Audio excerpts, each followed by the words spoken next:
Thanks, Greg. Welcome, everybody. It's fantastic to see so many folks in the audience here for the kickoff for the strategic planning process. I am Kim Olivares. I'm the Chief Performance Officer out of the Office of Performance Management, and I'm very excited about what we are embarking upon. Before I go into all that, I'm actually going to ask our Interim City Manager, Elaine Hart, to come up and say a few words and to also welcome all of you. So here's Elaine. Welcome, everybody. I'm going to leave Kim in charge of the city. She's got my cell phone now, so not to worry. So you can answer all those text messages. Thank you all for coming today. It's really a pleasure to be here. I'm excited about rolling this out to the staff and getting to move forward on the project that we've got before us. I just have a few notes here to make sure I stay on task. We've been on this journey to talk about a conceptual strategic plan and actually get the council's buy-in into it since January. We had 2 workshops, one in January and one in April with the City Council. 2 of those council members were brand new at the time in January. We had 2 days we set aside in January, and we had 1 day follow-up in April. And it was exciting to me, one, to be able to see how well they took to the proposal of developing a strategic plan for the city, which is the first time we've had one in over a decade, to see how well they supported having a 3 to 5 year plan that would be a bridge over the next 30 years to make sure that we would implement Imagine Austin, which is our long-term comprehensive plan, and to see the work, the collaborative work that the executive team and the council did. This was a joint effort by our city council members and the executive team over those workshops. I think that made us a stronger team. And certainly we all bought into the work product that we came up with. There are 6 outcomes that Kim and others are going to share with you today. They are, and I don't remember all of them exactly the way we worded them because we refined the wording. They are economic opportunity and affordability, mobility, you've got a handout that's got them on it, safety, health, cultural and learning opportunities, and government that works for us. And I think the key thing here that I'd like you to understand is that every department contributes to every outcome. Safety could be safety of our water system. It could be public safety, making sure that we feel safe in our homes. It could be public health, making sure that we are controlling preventable diseases. So when you look at these outcomes, think about how your department individually will touch each of them. One of the things that the council has done over the period of the workshops is refine those outcomes and define some indicators of success that we have met those outcomes. Now, the real work is being given to the staff at this point.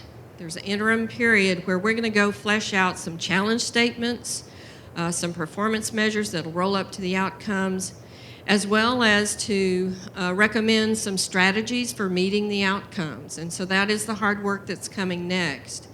I have asked an assistant city manager to be the outcome champion for each of those 6 champions. There is also a co-champion that is an assistant city manager. So you can see how important that is to me to get this rolling and get this project done. Many, many, many of you are going to end up touching this and contributing to it. It is not something that one person's going to scribe. And so please feel free to engage in the process, volunteer, ask how it's going. It will take us some work to do it, and I know that the workload is pretty hard right now. I know we have a number of interim positions, and everybody's kind of got one foot back in the old job and one foot in the new job, and you're trying to figure out who the next interim below you can do. Can they do that? So I know that the timing is not the best, but ultimately, if we get the strategic plan finished, it will help guide our work, and I think ultimately help us prioritize and help the council prioritize what they want done over the next 3 to 5 years. So I think it ultimately will help us control our workload. And so I'm very hopeful that the final product will have that impact on us. It's something that will not be put on the shelf. It will be a living document. It will be refreshed over time. But for me, it was a bridge between councils as council members change. It was also a document that I wanted to get finished to hand to the next city manager, whoever that may be, so that they have a guide of here's what the council, the community, and your staff wants to get done. Here are our priorities. Once we have that, we can measure if we are achieving that. Right now, we have performance measures, but can anyone really tell me even if we align our current budgets to Imagine Austin, can you tell me that we're getting there? And I don't think you can. And so my vision for the strategic plan, and ultimately one that council agreed with, was that I want to know every 5 years if I'm reaching that long-term goal.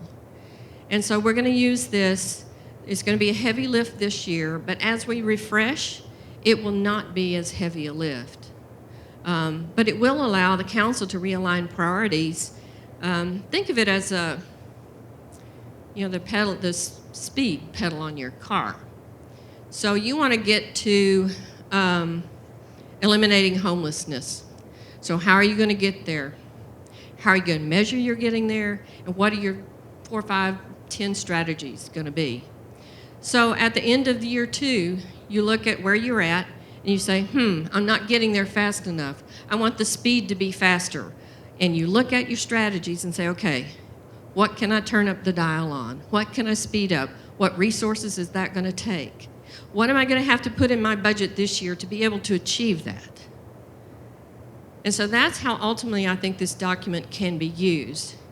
You can't get it done this time for this budget, but you'll start seeing some of the outcomes and linkage to the outcomes in this year's budget. Ultimately, I think we'll have it ready so that we can integrate it with the 19 budget. But I wanted you to kind of hear where we're going with this. It is a lot of work that we're asking folks to do. Don't be shy. We got a lot of smart people. And some people will come and go. We've got people who will advise us, like Brian Oakes, our equity officer, Carrie O'Connor, our innovation officer, and others. So they'll come and go probably on some of these outcomes as needed, and other folks will as well. I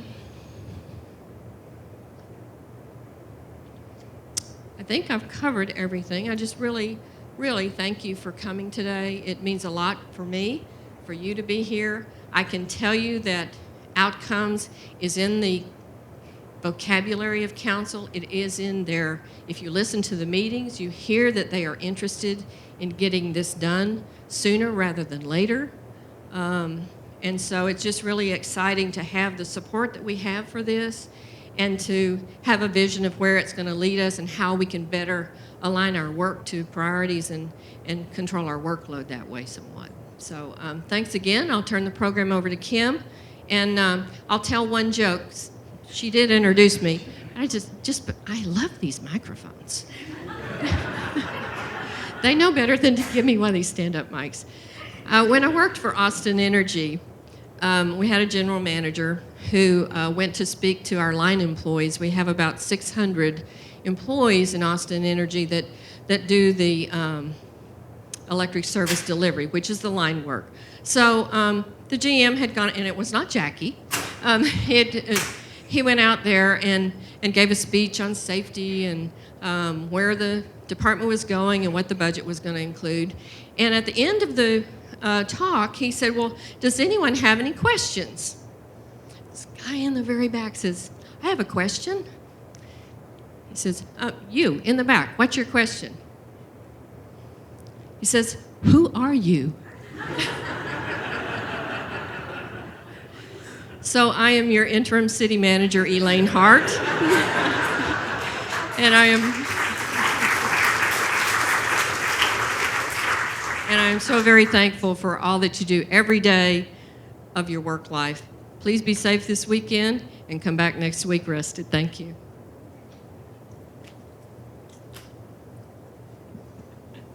Thank you, Elaine. Can you switch it? Okay, so again, thank you all for being here. There's a lot more than just the outcome team members. There's a lot of folks that have been very involved with this whole process. So one of the other aspects today is to say thank you. But before we jump into that, so of course, welcome. We want to kind of just give a quick run through of where we're coming from with all of this. So we've been able to break this out into three major components, and you have this handout with you as well, is how all this links together between our vision, the strategic outcomes, and then our values. So our vision, it comes directly from Imagine Austin. This is very small type up here, but essentially we wanted this entire strategic planning process to absolutely clearly and directly support and link to Imagine Austin, so there was no question as to what we are trying to achieve. So as our vision, Austin is a beacon of sustainability, social equity, and economic opportunity where diversity and creativity are celebrated, where community needs and values are recognized, where leadership comes from its citizens, and where the necessities of life are affordable and accessible to all. And you'll see also aspects of this built into the guideposts that we're also using as part of our, as to kind of help direct us through the strategic planning process. So from the Imagine Austin vision, that brings us to these 6 strategic outcomes that Elaine mentioned. This was a huge step forward for the organization in establishing these outcomes, and it was a joint effort. It was not just council, it was not just staff, it was the combined effort of those teams coming together as one. So as Elaine mentioned, our 6 outcomes include economic opportunity and affordability, safety, cultural and learning opportunities, mobility, health, and government that works for all. But one of the things I do want to point out is that it's not just the 6 outcomes. You'll notice a bit of a preamble before that that speaks to us working toward the long-term Imagine Austin vision and our aspiration of being one of the most unique, thriving, livable cities in the country. The City Council has chosen to pursue the following strategic outcomes at this time.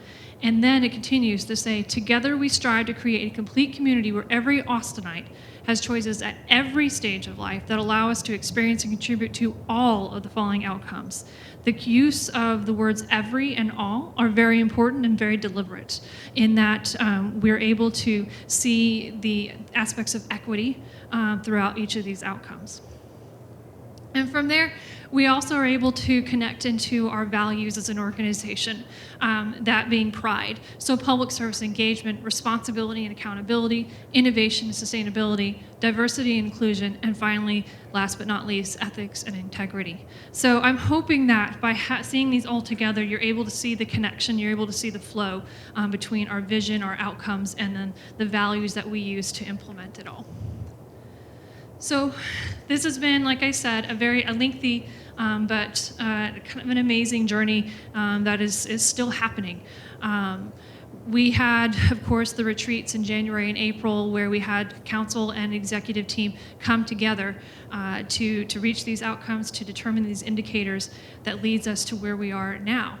So, but what's wonderfully important to all of this is the amount of involvement that we've had throughout the organization in this development. It wasn't just council and executive team, it was also employees at all levels of the organization.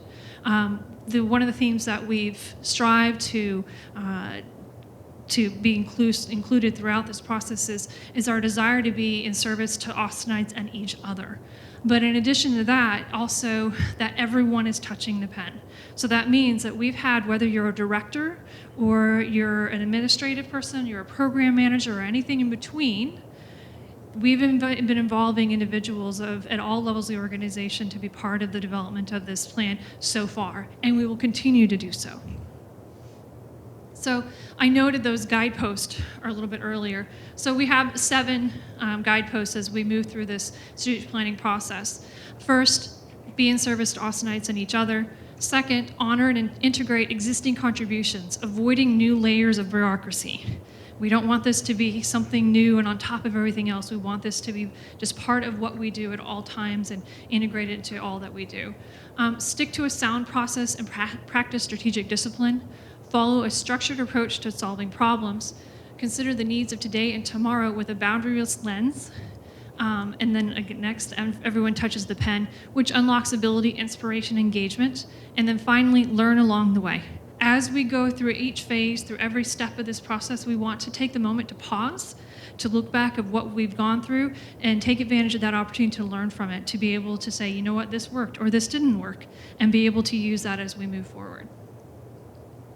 So at each of your seats, you have a little green card. One of these. We know that there may be multiple questions in the room as we move through this whole process, but we know that we may not be able to get to all of those questions at the end of the conversation we have here today. So what we are encouraging folks to do is to write down any questions that you may have, and a little bit later, Jill and Gina,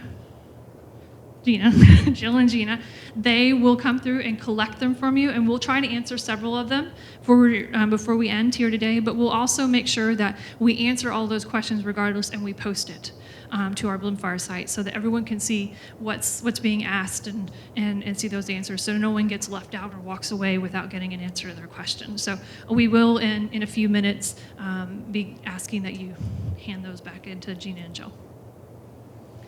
So why a strategic plan? Because we could always use another plan. No. We need a strategic plan because we haven't had one since the early 2000s. But more importantly, we need to make sure that we're creating a sustainable strategic planning capability within the organization. This is going to be hard. This is going to be difficult this first time around.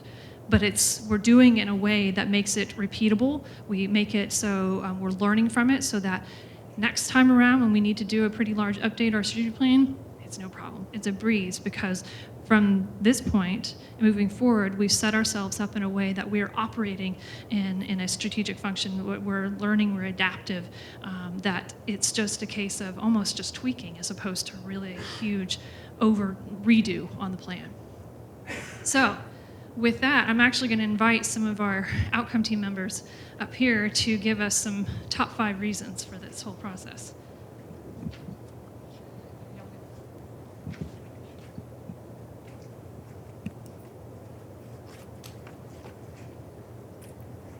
Hi, everyone. I am grateful to be here. I want to give a shout out if Director Greg Mazzaros is here from Austin Water. Thank you for allowing me to participate. So why are we launching an adaptive strategic planning process? The community of Austin is like a ship at sail, and we need a voyage plan. It's already been said, we need to know where we're going and to be able to measure, chart our course, track our course, and make course corrections in response to the constantly changing environment on the ship and off the ship. Our voyage plan, our strategic plan is our single scorecard. It's our single playbook that our ship captains, our passengers, our crew, we all play, we all read from, we operate from, and we make the very best decisions every single day about the wellness and the being, the wellness of the ship.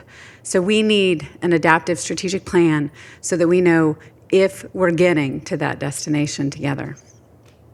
And I would like to introduce now my crew member, Louis Leff, to my left.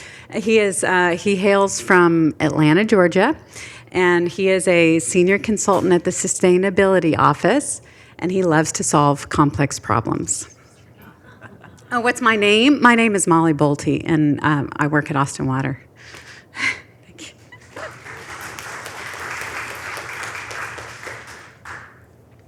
Thank you, Molly. So throughout this process, we've already had a handful of workshops. We heard from a lot of employees, and they're hungry for priorities.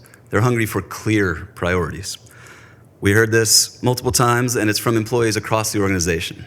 So how many people in this room could say today that you know that you could go to one of your staff and say, what is the most important thing you're doing right now, and why is that important?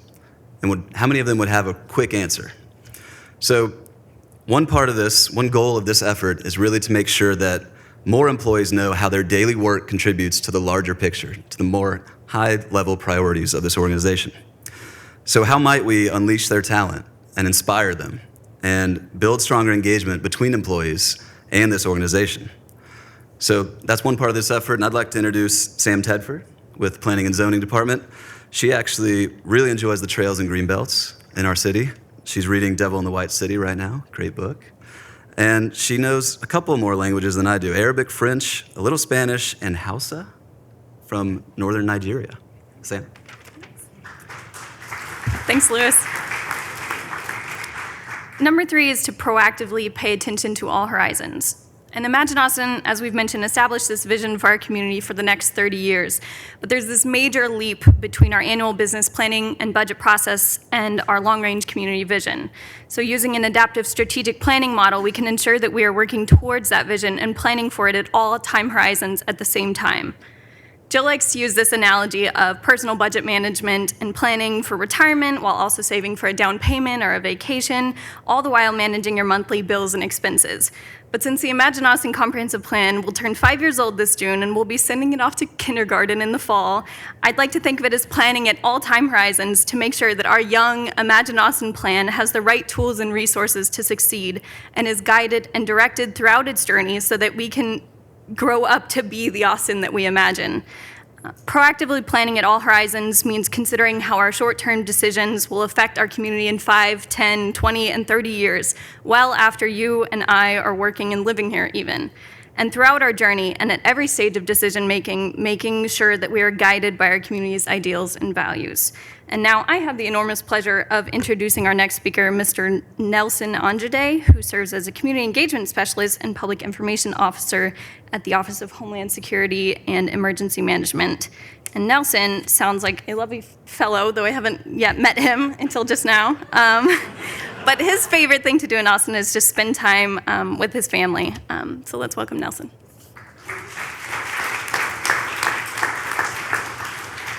Thank you. I'm honored and excited to be a part of this important initiative. Number 2 is a tool for a report card to the community. Is the city making progress on things that are important to the community? Employee engagement. How does a new employee know what the city is working toward? And 3, business planning. Departments plan out levels of service every year. A strategic direction can help guide where to invest people, time, and energy.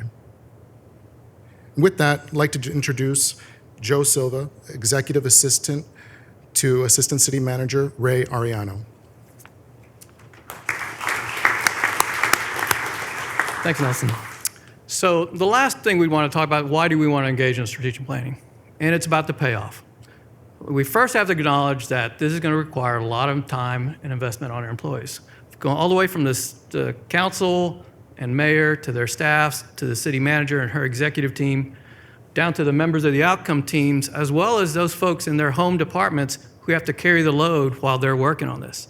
So there's a lot of people working on this, so what do we get out of it? There's lots of reasons, but I'm only going to give you 2. And city manager mentioned a couple of them. One's a short-term one, to aid in the budgeting process. Once the city council has identified its priorities, they should be able to focus their attention and direction on those priorities and help in that budgeting process. The long-term return on investment, and somebody mentioned it earlier, has to do with our goals towards Imagine Austin. This year, in June, we celebrate the 5th anniversary of Imagine Austin. By the time this strategic document is complete, in about 5 years, we'll be 1/3 of the way through that process for Imagine Austin. We want to make sure that we are heading in the right direction. And so that's the big payoff that we get out of this. And with this, I'll turn it back over to Kim.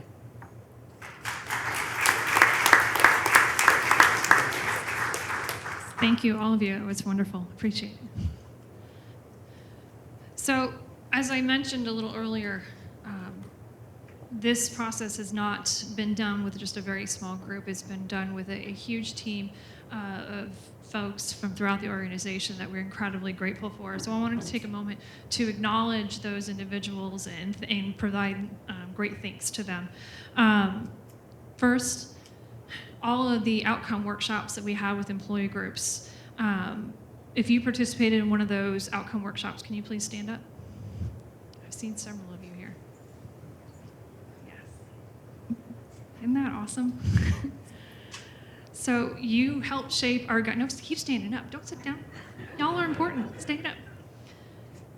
Everything that you've done helped us shape our guiding principles. You also helped create the starter kits that each of the outcome teams are using to move forward through the whole strategic plan development. Without you, they would not have that base work in order to really kick off theirs. So you really were that starting point. You were the foundation of all of this. So I thank each and every one of you for all of your help throughout this. We would not be where we are without you. So thank you.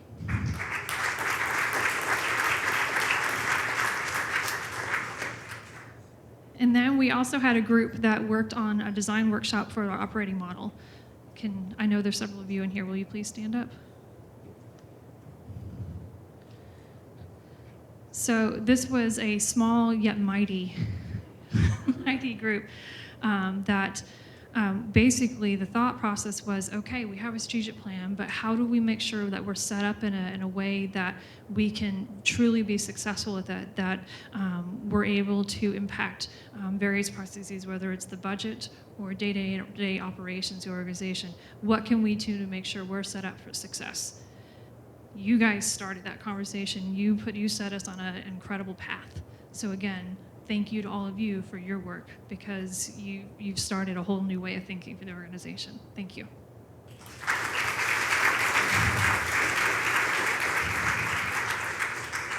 Next, I want to have all folks that are a part of an Imagine Austin Priority Program team, please stand. I know you're come on. Last 5 years, you have done amazing, wonderful work. Going from Austin Tomorrow to Imagine Austin Now, that was a huge feat in itself. But then having to sit there and go, okay, now what's next? How do we make this Imagine Austin happen? That was a huge task. So Sam mentioned in her points about how we are such a large and growing city, that we need to be planning at all the different horizons. And so to have folks like yourselves to be thinking that long-term horizon, to be thinking about people who may be living here and working here now, but also thinking about the folks that aren't even here yet that will be living here and working now. Y'all have had that perspective, and you've been able to fit together so many different folks that have an interest in this process and Imagine Austin, and be so incredibly respectful to all of them, that I want to thank each and every one of you and all the others that are not here today for your work for the Imagine Austin.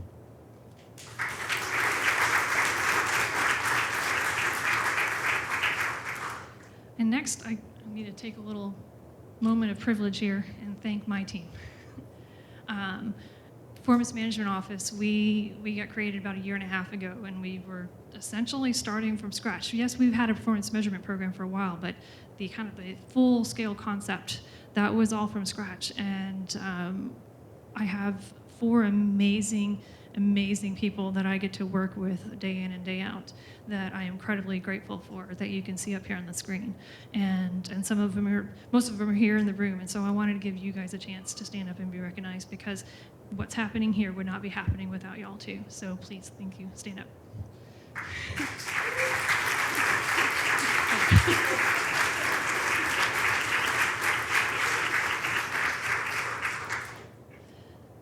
And then the Incredibles.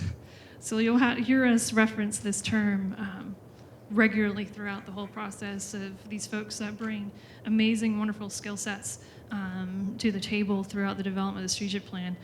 We've already seen some of those Incredibles wield their power early on. Yasmin Wagner, Gina McKinley, Smith, Jalmise, for all the posters and flyers that we have been able to hand out to each of you. Rose Martinez and Kay Gadea and many others who, without them, our retreats and getting all of the herding of all the cats would not have been possible.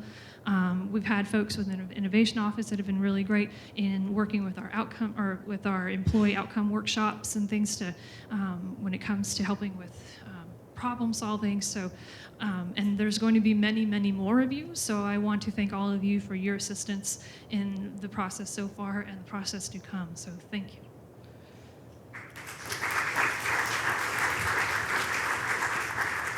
Department directors, you're kind of important. So you all were absolutely part of the beginning and helping develop content that has helped fill the starter kits that the outcome teams are using. But you're also the ones that are leading all the different aspects of our organization day in and day out. You are leading the amazing people that make up our entire workforce. So I want to say thank you to all of you for all of your work leading up today and the work to come, because this strategic planning process is a big change.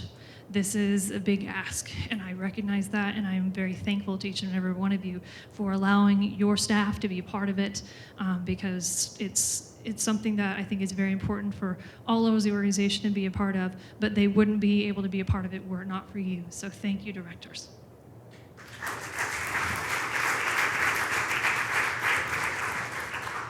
And then there's the outcome champions. Y'all have quite a task that y'all have been handed. As you can see up here, Ray is handling safety, Sarah is leading health, Jackie is economic opportunity and affordability, Ray Bray is handling cultural and learning opportunities, Robert Good, mobility, and Mark Washington is leading government that works. Again, this is a big change. This is a big shift for the organization, and I know that it has been a bumpy ride at times as we've gotten to this point, we're asking a lot of each of you and the folks that are part of your team, but I want to thank each and every one of you for your support in us moving through this process, because you are getting to shape what will be a huge new thing for this organization and how we move forward for the next several years. So.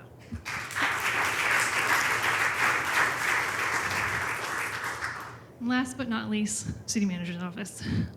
Elaine has been an amazing champion for this process for my team, and I'm incredibly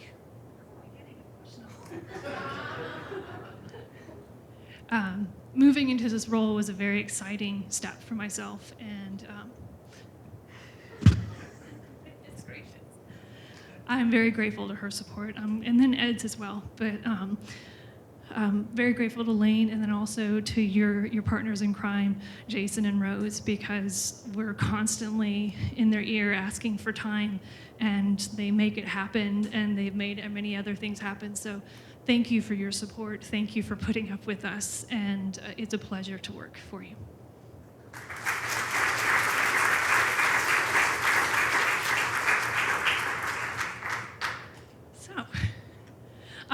Quick just run through of what's coming.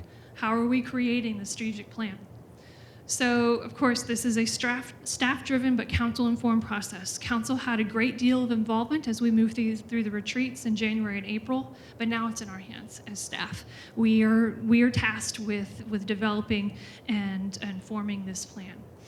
So, of course, it's organized around the 6 outcome teams. So each of these outcome teams is a small group, 3 to 5 individuals, where you have the outcome champion, which we talked about those 6 folks just a moment ago. You also have project managers and storytellers, because we want to make sure we're documenting this. We want to be able to communicate internally and externally about what has been the process we've used to ultimately arrive at the final strategic plan. And then variety of team members with different levels and types of expertise to help with the development of those outcomes. And then you have my group helping guide and support in any way we can through that whole process.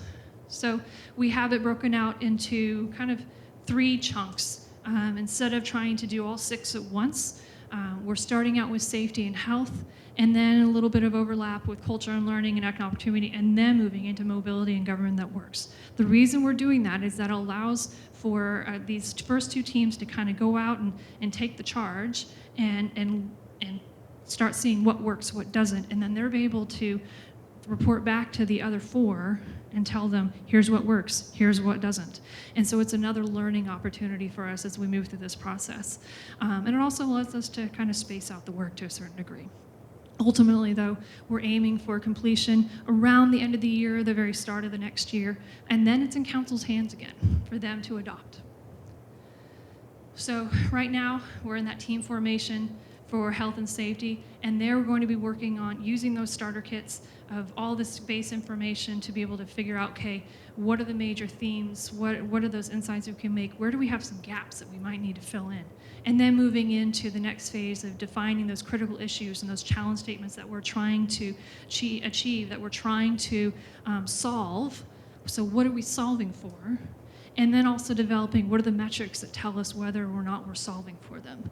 And then moving into that possibilities phase where we give that giant portfolio, that laundry list of all the different strategy options we have to help solve those challenge statements. And then we have to start making the hard choices. What strategies are we going to use? Well, now that we know what strategies we're going to use, we can start setting the targets for those metrics we determined a little bit earlier. And finally, we move into that phase where council just quickly adopts, because I'm sure as soon as we hand it to them, it's going to be, well, this is beautiful. We'll pass it right now, but we'll get there. We'll see what happens when we get there. But once they adopt, that's when we move into the implementation phase. That's when potentially some big changes start coming our way of how we operate as an organization and how we're serving the community.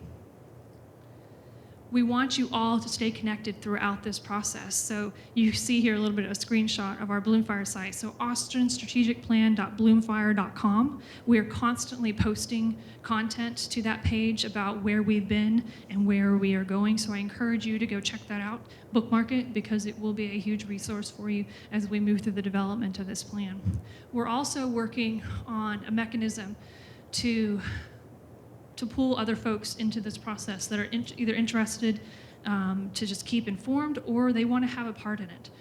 So we're working on a way to be able to reach out to the entire employee base to understand what are their skills and what kind of things are they interested in when it comes to the strategic planning process. So remember those little green cards that we gave you? If you have questions, we're going to send Jill and Gina through to help to grab those, and then they're going to go through and pull some out for you to for us to answer here. So if you have them, if you can go ahead and hold them up, that would be helpful. So at this point, I'm going to ask for our outcome scouts. So Sarah and then Sean, you're gonna put on your Ray hat today. If they would come up and say a few words about what they are doing and their next steps.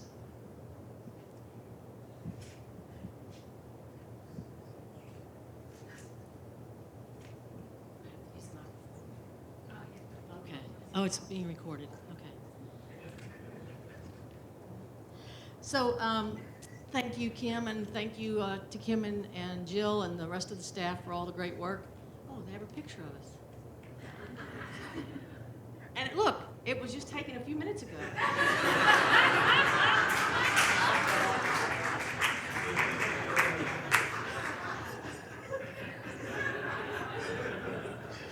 I'm really the entertainment. I'm really not an outcome artist. Now, I do want to recognize that Bert Lumbreras, Assistant City Manager Bert Lumbreras, wanted to be here, but he's out of town. And Bert is as a co-champion. I like to refer to him as Vanna. He's my Vanna. So you'll see me sometimes refer to him, but he will be as actively involved as he can, and he very much cares about this work. It would be wrong if I didn't introduce you. You already met Louis. But Cassie DeLeon is here, and Louis and Cassie are sort of our co-project managers over health, at least raise or go, whatever. And they changed their clothes real quick. And then Jason Garza, who's back here. And a new addition that will be working with us is Lucy Thompson, who's in the back from, she's at Public Works right now. And then I think there'll be some other people coming in. I know Phil Wong's going to help us, Dr. Wong from Health Department, and we'll have some other folks. But really, just to share with you that when I was given the assignment to do this, I went to the bathroom in CMO, and when I came back, I was in charge of this. So I just want to note to everybody, don't go to the bathroom during a serious meeting. But I am very fortunate to have these wonderful people working with me, and quite frankly, my job and Bert's job is really to lead the charge, make sure we have the resources. That's fine. So to lead the charge and to make sure that everything is covered. And so while I'm there to, and Bert's there to make sure we have the resources, the main people who are going to be, that are doing a lot of the work, obviously, are Cassie and Jason and Lucy and Lewis, and then other people they're going to be bringing in. And I think that's something I want to say, is that this isn't just an isolated effort. We're bringing in other folks, and many of you are touch points. You've been listed as touch points. I call that, what a touch point is you're not necessarily required to be at all the meetings that they might have, but you're there to make sure that we are covering the basis when it comes to your department, and that we are making sure we're not missing anything. Health goes across everything you could possibly imagine in a city, whether it's the health of our drinking water, the health of our community, the health of our staff, on and on and on. And one of the things I have been using lately is One City, One Voice. And I think why you're here is because you all have to help us be that one city, one voice. And a strategic plan helps us do that. So part of that, Lewis and Cassie have already put together a really neat health outcome work plan, and it divides it up into 3 phases. And that's clarifying, filling the gaps, which they're currently in. And we've all had the opportunity to review many of the documents that already have good work in it and have identified some initiatives and some goals and objectives. And then the next one is, where do we play? Meaning key insights from phase 1, listing our challenge statements and really honing in on our indicators and our metrics. And then finally, doing our possibilities. Where do we go from here? How do we truly get some things happening in the city to address the issues related to health? And how do we connect with our partners? Jackie Sargent, who's leading the affordability and economic development, safety, all of this ties together. So the key here is we don't do this alone, but that we share the work that we're doing so it touch points with all the other areas. And what should come out of this is a document that, as Lewis so eloquently put it, helps each of us know where, council helping us to know where to put the dollars towards the priorities that we've set forth through a strategic plan. And I'm going to introduce Sean. If you don't know Sean, he works. He's with the police department, but he's on loan to Homeland Security, and he's been great to work with. So he's representing Ray for for safety. Did you see him? He got real scared when I said that. Thank you, Sarah. Good afternoon, everyone. My name's Sean Shepard, and for those of you that do not know me, I've been with the city for about 28 years. All of those 28 have been in either public safety, law enforcement, one way or the other. Currently, I'm a police officer. I work for the Austin Police Department, but I'm on special assignment with the Office of Emergency Management. I'd like to take a minute real quick to introduce my team. I know you've met a few of them. Ray, of course, our team champion, is not here, but y'all raise your hands or something. We've got Molly Bolte over here, and Joe Silva, and Nelson Andrade. So that's our safety team. The other thing I kind of wanted to talk about today, or before I got started, I want to make a few acknowledgments. First of all, Chief Manley and Juan Ortiz, the Director of Homeland Security, for allowing me the opportunity to do this. I appreciate it, and I'm glad you guys allowed me to have this opportunity. Secondly, the Office of Performance Management. We've asked 1 million questions, at least I know I have. They've set up meetings, they've facilitated meetings for us. They've got the resources for us that we've asked for. They keep us focused, keep us on task. They've been fantastic up to this point. Third, the health outcome team. Sarah stood up here and she showed you the the work plan that they had put together. When they develop something, the minute they get done with it, they're shooting it over to us and saying, hey, if you guys want to use any of this, go ahead. It's been great. I'm looking forward to working with all you guys. Two things I kind of wanted to share. If there's any members of the other outcome teams here today, we've only been doing this for a couple of weeks, and I can't say we've learned a whole lot, but there are a couple things that we've learned. And if I figured, well, I might as well go ahead and give you guys a head start. First of all, if you are unfamiliar with the terms Airtable, Bloomfire, Slack, or Trello, if you're unfamiliar with those, get familiar with them because you're gonna be using them. All right? So you can get a jump start on everything. Play around with them a little bit. I didn't know any of them whenever I first started, and I'm doing okay now. Secondly, if you haven't sat down and talked to your supervisor and talked about the project, talk about which duties you're going to continue and which duties you need to assign to another staff member, I encourage you to do that. That way, when you're focused on the project, you don't have to worry about what's going on back at the office because you know you've got another capable person, nothing slipping through the cracks, and you're good to go. That's my two words of wisdom up to now. The other thing I wanted to do real quick, I don't see the slide up there, but before I'm done, a little recruiting. We've got our team set, but we recognize that we still have one need. And this is a very special person, somebody that would work on our team part-time. We're going to call them the Excel wizard. Okay, this is a person that loves data, spreadsheets, pivot tables. They live and breathe that kind of stuff. If you have someone like that that is working in your department and you could loan them to us 8 to 10 hours a week, please call me or Molly or the Office of Performance Management and let us know who that person might be so we can talk to them and see if they'd be a good fit for the team. I'd also like to offer them up to the health team if you have similar needs. Perhaps we don't need them the whole 8 to 10 hours, but between the two teams, we might be able to fill that gap. That's all I have. Kim, I'll turn it back over to you. Thank you all.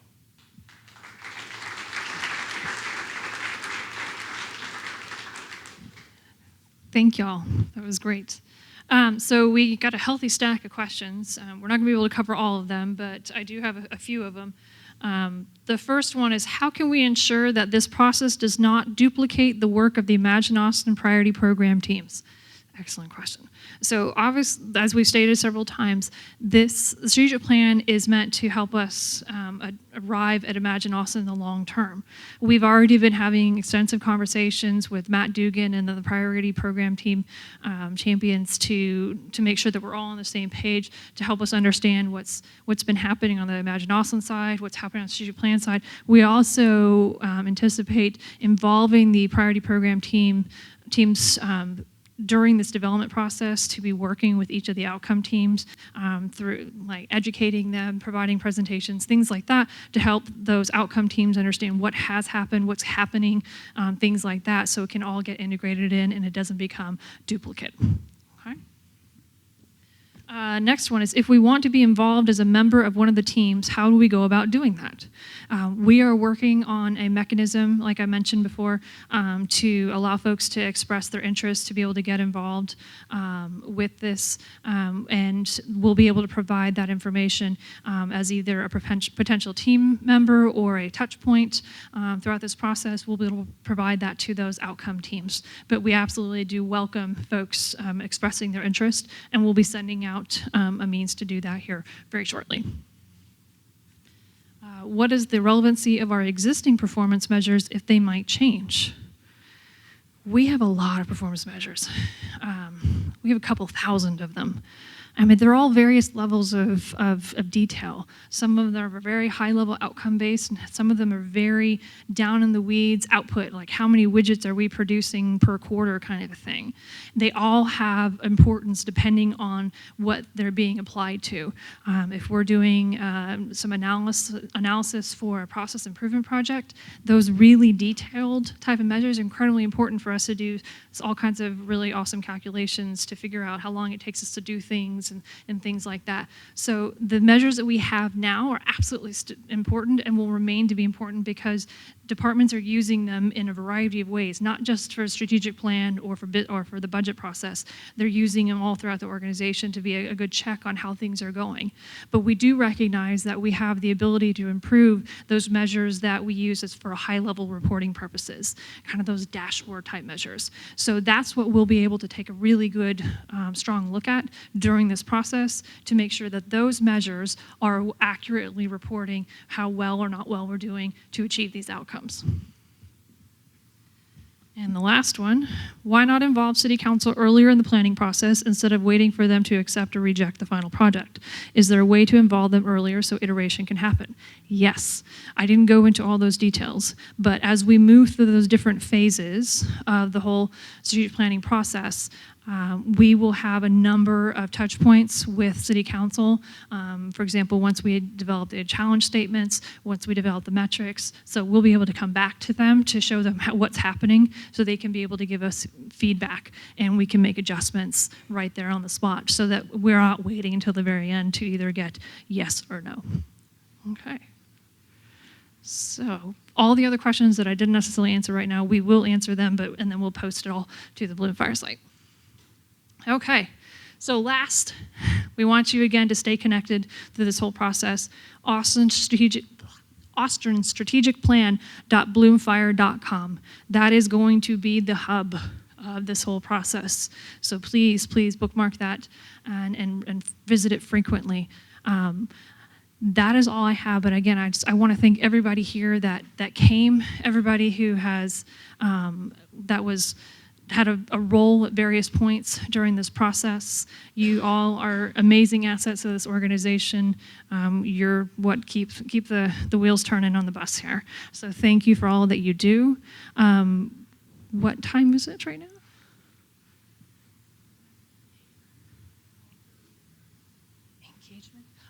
Engagement, sorry. I did get a request to talk a little bit about public engagement. There is not going to be a full-scale public engagement process throughout this process, throughout the whole strategic plan development. The reason being, we engage and engage and engage on so many different levels and for all these other different kind of micro projects. So the idea is we utilize all that engagement, all the feedback that we're getting through those engagement efforts, integrate that into the processes that the outcome teams are going through. However, they might find where there's a little gap here and there. So there might be some small scale engagement to help fill those gaps, but there won't be a huge blanket type of public engagement as we move through this process. So we didn't feel like there was going to just be, there's engagement fatigue, essentially, that we wanted to make sure that we weren't exacerbating. So, at this point, we're finishing up a little bit early. We do still have plenty of wonderful treats in the back room for y'all to enjoy. So thank you again for everybody coming today, and we look forward to working with you over the next several months as we develop this plan in its entirety. I'm very excited about what's to come, so thank you.